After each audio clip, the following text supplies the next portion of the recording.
vendredi ci gaar laa daan nelaw su ma vendredi ba jotee ma dem sama valise su ma ko dénkaane woon ci maire bi je prends mes vêtements je me lave je me change sol laa yëre yu bees dem toogaat ci gaar bi en fait toogaat foofu tu vois yow ça 10 xoolal 10 xaw ma ndax di nga xam 10 euros en CFA waaye 10 euros laa daan yor 10 euros ah 10 euros fii mënul si dara di fii boo jëndee benn sandwich jeex na comme 10 euros comme 600 francs Sénégal mënul si dara 10 euros laa daan fii xoolal 10 euros yi dama ko daan yore une semaine dama ko daan yore yenn saa yi damay xiif sax mais dama ne ah Fatima garde-les parce que lii boo ko lekkee xëy na après di nga ko gën a mën a soxla voyez ce que je dis dama daan garder 10 euros yi dama ko doon iñaane utiliser sax en fait juste parce que on sait jamais ce qui peut m'arriver en fait mais je suis pas morte nelaw naa ci métro yi nelaw naa ci gaar yi kenn violé wu ma kenn agressé wu ma kenn sàccu ma kenn dóoru ma fu ma toll yàlla mu ngi may suturaal moi à chaque fois même yenn saa yi damay nekk dans la merde ba yaakaar ne ça y est c'est bon je vais mourir et Dieu il vient en fait dina am toujours quelqu'un ku ma ci dimbali en fait sauf que bi may fanaan ci gaar yi moom bi may dugg a Paris je connaissais personne ici xaw ma fi woon kenn logique en fait vous voyez c'est logique mun ma woon tëb rek mais après demoon naa ba am beneen logement bi ma amee woon beneen logement ma ñàkka sama logement boobu bi ma ko ñàkka boobu amoon naa ay nit je connaissais des gens en fait xamoon naa ay gens sur Instagram bi les gens qui me suivaient les gens qui me parlaient donc dama leen daan woon naa la oui est-ce que je peux venir chez toi est-ce que xam nga genre fu ma mën a fanaan il me trouvait une solution en fait dama naan oui am naa sama benn pote fii wala am naa sama benn copain fii yenn saa yi damay dem kër nit en fait Sénégalais en fait moo mel noonu Sénégalais mën na la aider une semaine ou deux mais au bout de 4-5 semaines nga commencé gis jikkoom en fait yenn saa yi dama daan dem kër nit du ma ko def du ma ko wax mais dañuy jékki-jékki rek changer jikkoom oui foog nga ut foo dem parce que sama copain dafay ñëw parce que sama tante dafay ñëw te seen dara ñëwul en fait juste que en fait dañuy soxla un moment donné seen intimité bopp en fait du coup dañ lay bëgg a dégager en fait fii Sénégalais s'en battent les couilles en fait que t'es Sénégalais comme eux ou partout ici en France chacun pour sa gueule pour vous dire hein man avant bi ma commencé fanaan ci gaar yi un moment donné y a mon oncle qui est là ki nga xam ne moom sama papa ñoo bokk ndey ak baay il est ici à Paris hein këram y a 5 chambres 1 2 3 4 5 moom moo dëkk ak jabaram et vous savez quoi dama fa dem quand je suis partie là-bas une semaine c'était bien deuxième semaine jabaram il a commencé à me sortir des problèmes oui yow demoo liggéeyi j'en suis sûre da ngay dem di taxawaalu Paris j'en suis sûre nii donc son mari hein mon oncle ñëw ne ma oui faut que tu me donnes des preuves que tu travailles que tu vas à l'école machin man alternance laa def dama doon jàng di liggéey à un moment donné ma génne ko sama contrat de travail mu ne ma non contrat de travail de 16 pages c'est toi qui l'as écrit non mais vous m'avez regardé man am naa jotu toog di bind ay contrat de travail 16 pages en fait wala di ko signer di ko machin juste en fait pour prétexte pour que je quitte la maison il a tout sorti pour que je quitte la maison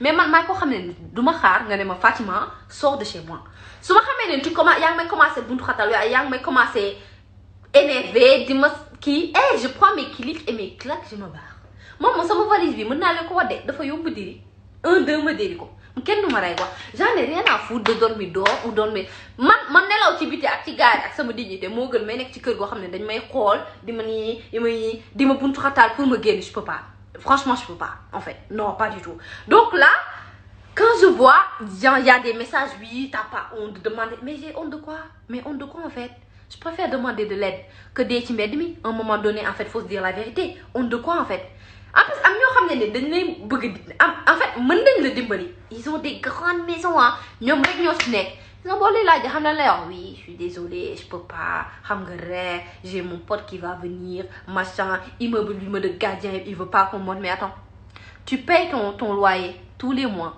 gardien bi moo lay empêcher nga héberger nit chez toi c'est même pas logique en fait c'est même pas logique te ñooñu noonu nga xam ne ni genre bi ma leen demander de l'aide ils voulaient pas tey ñoom ñoo ñëw di ma message ouais tu dates Fatima ça va tu vas bien tu dates mais attends quand j'avais des problèmes t'étais pas là pourquoi maintenant que j'ai plus des problèmes tu viens m'envoyer des messages oui tu dates tu deviens quoi que aujourd'hui mais en fait non en fait non dis-moi mes problèmes t'étais pas là pourquoi maintenant que j'ai plus de problèmes tu viens oui non tu dates et voilà mais pour vous dire en fait ça c'est le non au cri de cœur en fait il y a plein de trucs qui m'énervent en fait il y a plein de trucs qui m'énervent ça c'est le minimum de ce qui m'est arrivé à Paris en fait problème de logement, c'est le minimum qui m'est arrivé à Paris. Ah non, non, non. Moi, le fait que même j'avais des problèmes de logement, à un moment donné, j'étais limite dépressive en fait. J'étais limite dépressive du côté que je me dis, ah ouais, attends, je suis quand même à Paris. Il n'y a personne, je connais personne ici. Personne ne veut m'aider. Il n'y a personne qui est là pour moi. Je me dis, mais en fait, non. Ak nu mu mënti demee ak nu mu mënti demee en fait. Jaayuma sama bopp. Cagatuuma. Jaayuma cagatu ak jaay sa bu benn la non. Sàccuma tamit, vous voyez. Et je suis saine et sauve. Kenn mënul taxaw tey ne ma oui Fatima, t'as couché avec moi pour dormir chez moi ou quoi que ce soit. Absolument pas. Vous voyez, mal nous participer.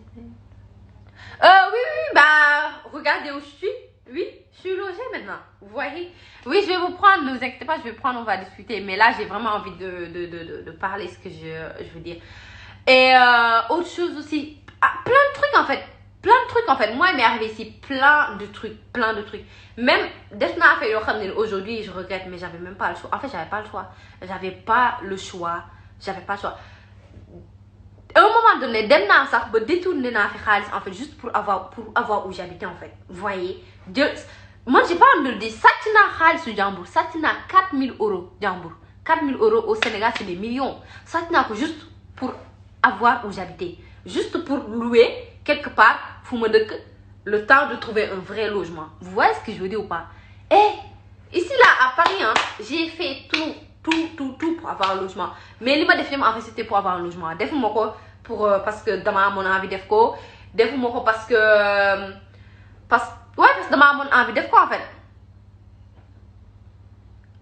Je l'ai fait en fait juste parce que ouais, j'avais pas le choix. À un moment donné, il faisait froid, c'était l'hiver, il était décembre.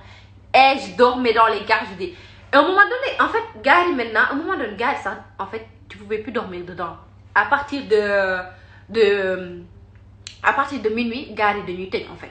Donc dans le petit gars 7h du matin à minuit, dans le même banc. Tiché, ni là donc toi. Attendez, je vous montre, voilà, comme ça. Là, ça c'est mon téléphone. Hein. Dans le petit gars, si je peux vous dire, hein.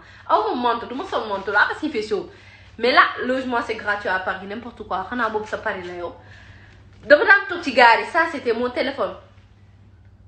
Là, ouais, non, lui là, je sais pas si je lui demande là, il peut pas m'aider. Ni là, comme ça, mon téléphone en fait sur les gars. Ah, elle a l'air sympa, je vais lui demander. Ah, non, vas-y, lui, je lui demande. J'étais comme ça dans les gars, j'étais comme ça en fait. Sur mon téléphone, H24, Wi-Fi nak mom, ah ouais, Wi-Fi gars, il laisse tomber. Tous les Wi-Fi des gars, tous les gars de Paris, je les connais. Wi-Fi gars, xam naa leen. Si je demee ci gars yi sama téléphone day connecté direct ci Wi-Fi bi en fait. Dañuy connecté direct ci Wi-Fi bi parce que j'ai l'habitude en fait, parce que j'ai l'habitude des gars, surtout gare du Nord. Hein. Pour les gens qui connaissent gare du Nord, là c'est ma base. Ah, gare du Nord. Et vous savez quoi? Moi aujourd'hui j'ai même pas honte de dire tout ça en fait. Au contraire. Et ça dama ci xalaat, damay ree, dama na ah, lii sama jaar-jaar la en fait. Et j'en suis fière. J'en suis fière de dire que ouais, moi je suis passée dans tous ces étapes-là en fait. Au moins j'aurais de quoi raconter à mes enfants ou mes petits-enfants. Voilà. J'ai pas honte. Je n'ai pas honte.